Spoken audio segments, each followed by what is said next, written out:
दोस्तों, मेरा नाम है अज़ीम और आज की क्लास नंबर 4 में हम डिस्कस करेंगे डिजिटल मार्केटिंग के सबसे इम्पोर्टेंट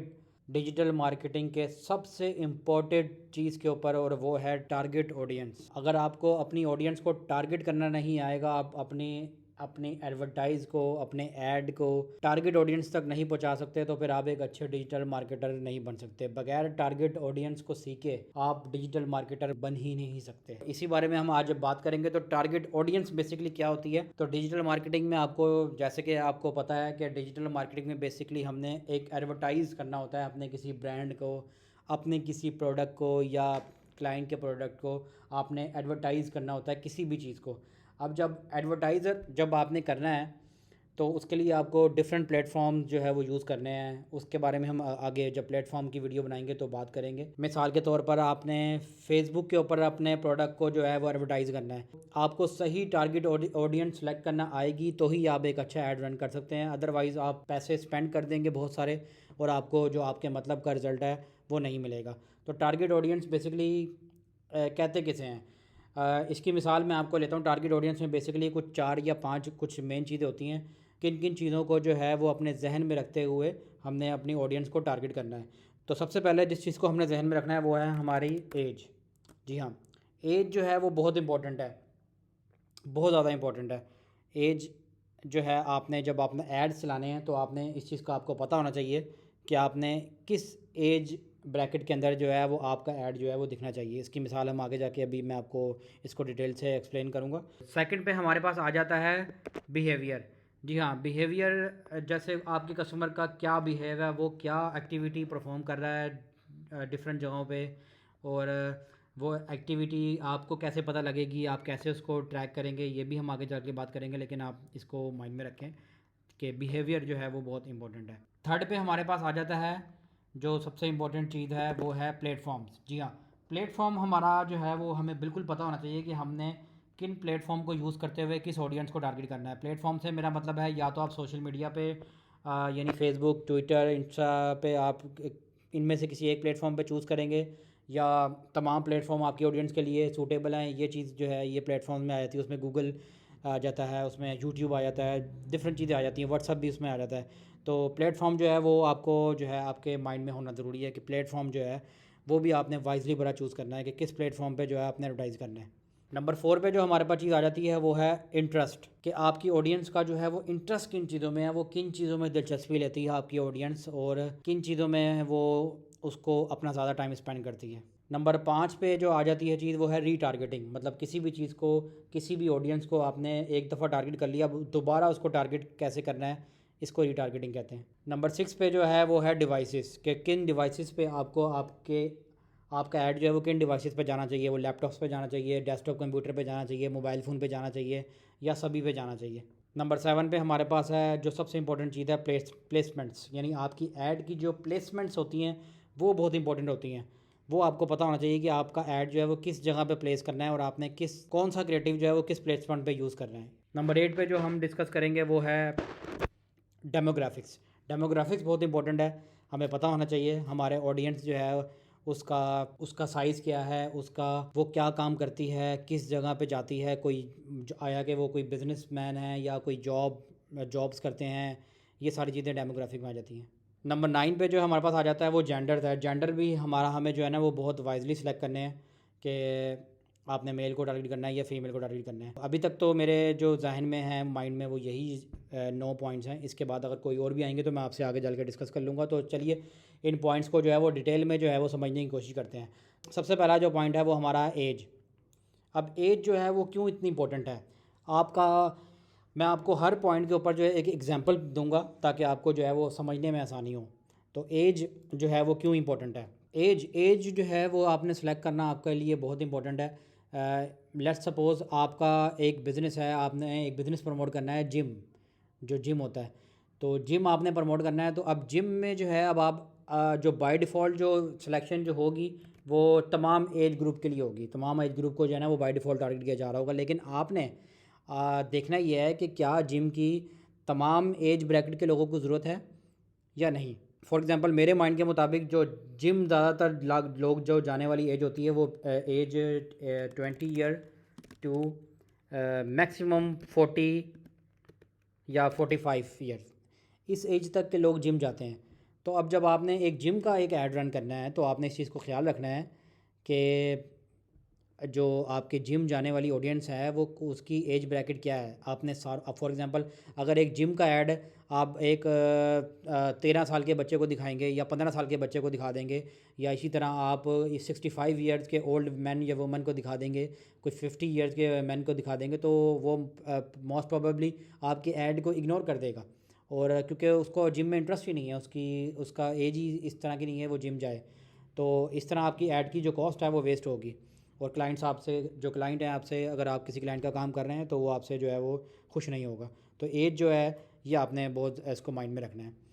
सेकंड सेकंड पे आ जाता है बिहेवियर। बिहेवियर क्या होता है? बिहेवियर ये होता है कि आपको पता होना चाहिए कि आपका जो जो टारगेट ऑडियंस है, यानी आपका जो टारगेट कस्टमर है, उसको वो किस तरह का बिहेवियर रखता है। जैसे कि मैं आपको मिसाल देता हूँ, अब जिम की मिसाल ले लेते हैं कि अगर आपने जिम को प्रमोट करना है तो आपने जिम के लिए ऑडियंस क्या सिलेक्ट करनी है। क्या आपने, अब फॉर एग्जांपल आप जिम की मिसाल ले लेते हैं। अब जैसे जिम जिम जाने वाली ऑडियंस जो है वो आपको पता है कि बहुत ही हेल्थ कॉन्शियस जो लोग होते हैं वो जिम में इंटरेस्ट रखते हैं। तो मोस्ट लाइकली अगर आप हेल्थ कॉन्शियस लोगों को टारगेट करेंगे तो वो आपकी जो है वो जिम का जो है वो प्रमोशन ज़्यादा अच्छी तरीके से होगी। अगर आप एक रेडी वाले छाबड़ी वाले को अपना ऐड दिखाने लग जाएंगे जिम का, तो रेडी वाला छाबड़ी वाला तो जिम नहीं जाएगा, उसके पास तो टाइम ही नहीं होता। तो इस तरह जो है आपने अपने जो ऑडियंस का बिहेवियर है उसको जो है वो अपने माइंड में रखना है, और अपने ऑडियंस के बिहेवियर के अकॉर्डिंगली आपने जो है वो अपने ऐड को रन करना है। थर्ड नंबर पे हमारे पास आ जाता है प्लेटफॉर्म्स। प्लेटफॉर्म्स में हमारे पास डिफरेंट चीज़ें हैं। फेसबुक है, हमारे पास इंस्टा है, हमारे पास टिकटॉक है, हमारे पास गूगल गूगल सर्च है, हमारे पास यूट्यूब है, एक्सेट्रा एक्सेट्रा। इस तरह काफ़ी सारे प्लेटफॉर्म हैं। अब प्लेटफॉर्म्स का पता होना बहुत ज़रूरी है। फॉर एग्जांपल अब हम एक जिम की मिसाल ले लें।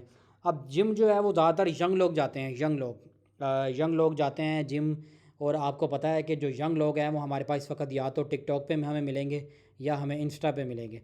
फेसबुक पे जो है वो अब इतना ज़्यादा यंग लोगों का जो है वो आप कह लो इंटरेस्ट ख़त्म हो गया है। तो मोस्ट लाइकली अगर आप जिम का ऐड एक टिकटॉक पे या इंस्टा पे जो है ना वो अब लोगों को दिखाएंगे, तो इसमें जो है वो आपकी सेल्स के आने के चांसेस ज़्यादा हैं बनस्बत के आप फेसबुक पे या यूट्यूब पे या गूगल सर्च पे आप जिम का ऐड दिखाएंगे तो शायद उस पर इतना रिस्पॉन्स ना आए। तो जिम एक जस्ट एग्जांपल है। कोई और एग्जांपल ले लेते हैं। फॉर एग्जांपल हम एक चीज़ सेल कर रहे हैं, हमारे पास कोई मेडिसिन ऐसी है जो कि हड्डियों से रिलेटेड है, जो कि मतलब कोई बोन्स स्ट्रॉन्ग करती है, कोई विटामिन की गोलियां हैं, कोई विटामिन के सप्लीमेंट्स हैं। अब जो सप्लीमेंट्स हैं वो ज़्यादातर किस एज ब्रैकेट के लोग लेंगे।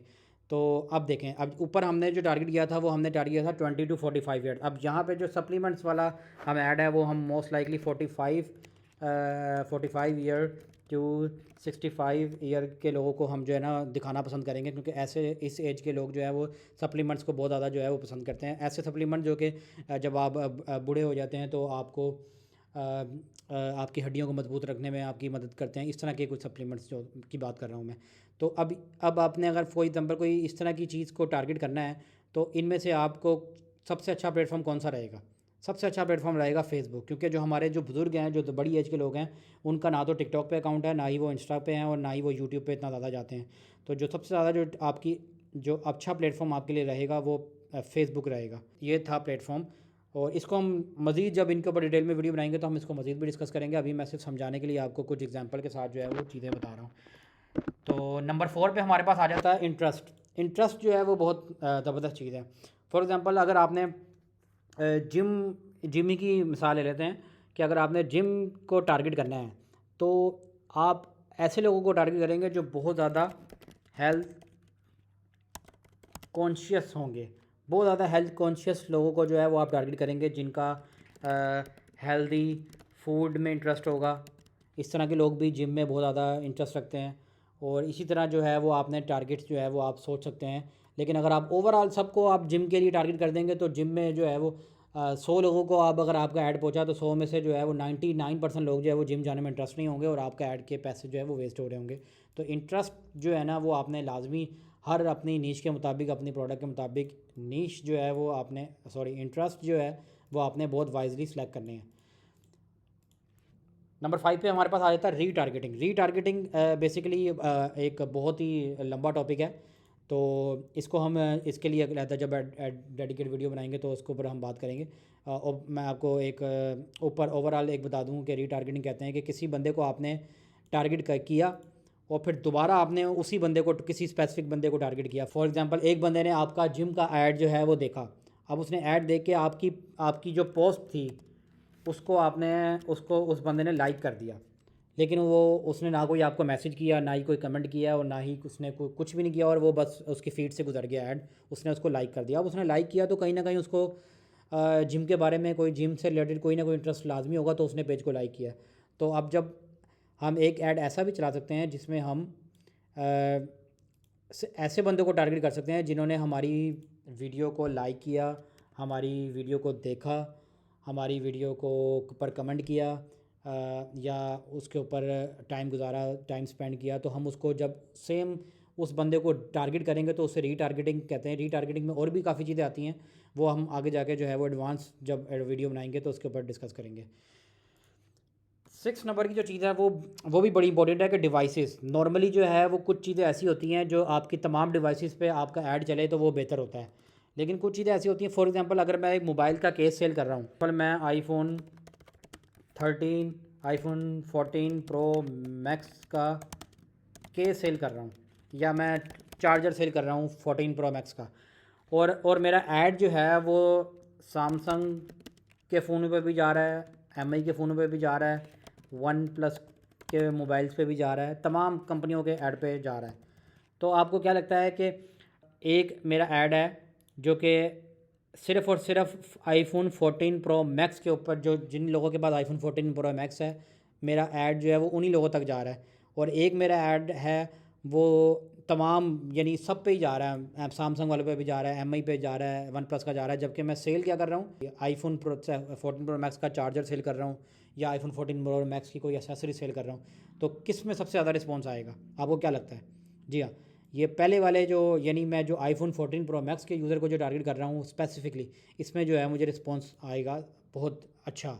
इसलिए कुछ एड्स ऐसे होते हैं जिसमें डिवाइसेस का जो सिलेक्शन है वो बहुत इंपॉर्टेंट होता है। 7 नंबर पे हमारे पास आ जाता है प्लेसमेंट्स। प्लेसमेंट्स बेसिकली क्या होती है? प्लेसमेंट्स होती हैं, जैसे आपने फेसबुक की मिसाल लेते हैं। फेसबुक के अंदर हमारे पास डिफरेंट जगहों पे एड्स प्लेस होते हैं। फॉर एग्जांपल हम अपनी फीड जब चेक कर रहे होते हैं हमें तब एक ऐड नज़र आ जाता है। उसके अलावा अगर हम मोबाइल पे हैं तो हम अगर वीडियोस के सेक्शन में जाते हैं तो वीडियोस के दरमियान में हमें ऐड नज़र आ जाता है। हम कोई चीज़ सर्च करते हैं फेसबुक की सर्च बार में तो हमें ऐड नज़र आ जाता है। अगर हम कंप्यूटर या डेस्कटॉप पे फेसबुक को देख रहे हैं तो इसमें हमारे राइट पे जो कॉलम होता है वहाँ पे जो ऐड नज़र आता है उसे राइट कॉलम में जो शो होता है उसे राइट कॉलम ऐड कहते हैं। मोस्टली प्रोडक्ट्स ऐसी होती हैं जो तमाम प्लेसमेंट पे रहें तो ज़्यादा बेहतर, लेकिन कुछ प्रोडक्ट्स ऐसी होती हैं जो हमें किसी स्पेसिफिक प्लेसमेंट पे ही दिखाएं तो हमें इसका अच्छा रिजल्ट मिल सकता है। तो ये भी हमने आगे जाके इस पर हमने डिटेल में बात करनी है। नंबर 8 पे हमारे पास आया था डेमोग्राफिक्स। डेमोग्राफिक्स जो है ना बहुत इंपॉर्टेंट है। फॉर एग्जांपल हम कोई ऐसी चीज़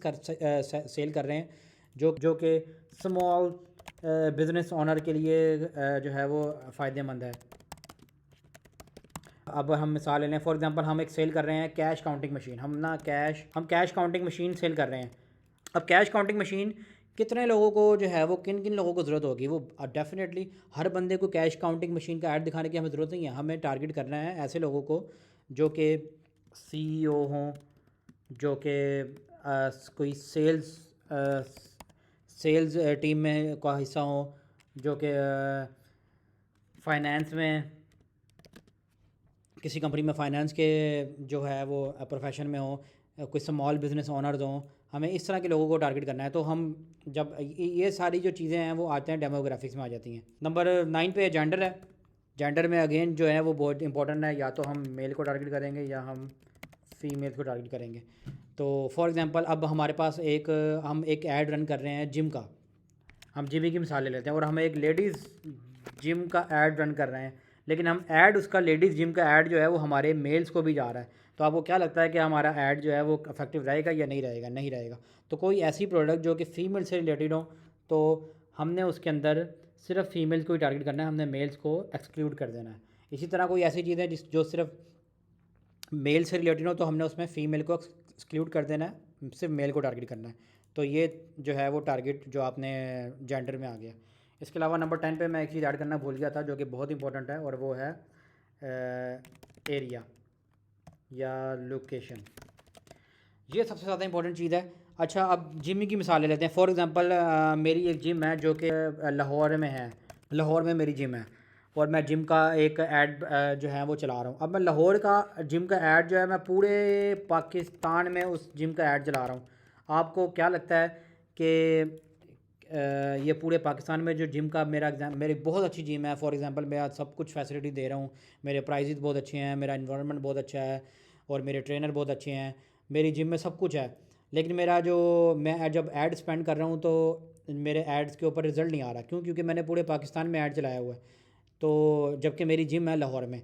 कोई बंदा अगर कराची में बैठा मेरे जिम का ऐड देख रहा है तो वो उसके लिए बेकार है। तो इसलिए हमने सिर्फ लाहौर के लोगों को ही जिम का ऐड दिखाना है, बल्कि लाहौर के लोगों में भी मेरी जिम अगर जो है वो जौहर टाउन में है तो मैं उसको लाहौर में भी सिर्फ जौहर टाउन के लोगों को ही अपना ऐड दिखाना चाहूँगा। अदरवाइज़ अगर एक मेरी जिम जौहर टाउन में है और मैं ऐड दिखा रहा हूँ डीएचए में, तो डीएचए में कोई बंदा अगर मेरा ऐड देख भी लेगा तो वो मुझे उसका फ़ायदा नहीं होगा, क्योंकि वो ज़ाहिर है डीएचए से जौहर टाउन तो जिम करने आएगा नहीं। तो इसलिए जो हमारा एरिया और लोकेशन जो है ये बहुत इंपॉर्टेंट है। तो आगे जाके हम जो है इस पर मज़ीद जो है वो हर पॉइंट के ऊपर डिटेल में वीडियो बनाएंगे। अभी मैंने बस आपको एक ओवरलुक दिया है कि कैसे कैसे जो है ये क्या क्या चीज़ें होती हैं, बिहेवियर, एज, प्लेटफॉर्म्स जो है हमने कैसे कैसे यूज़ करना है, और मैंने आपको एग्जांपल दे के थोड़ी सी कोशिश भी की समझाने की। उम्मीद है आपको जो है इससे थोड़ा बहुत आइडिया ज़रूर हो गया होगा कि हम क्या बात करने जा रहे हैं। अगली वीडियो में जो है हम किसी और टॉपिक के बारे में बात करेंगे, तो आप चैनल को सब्सक्राइब कर लीजिए। अल्लाह हाफिज़।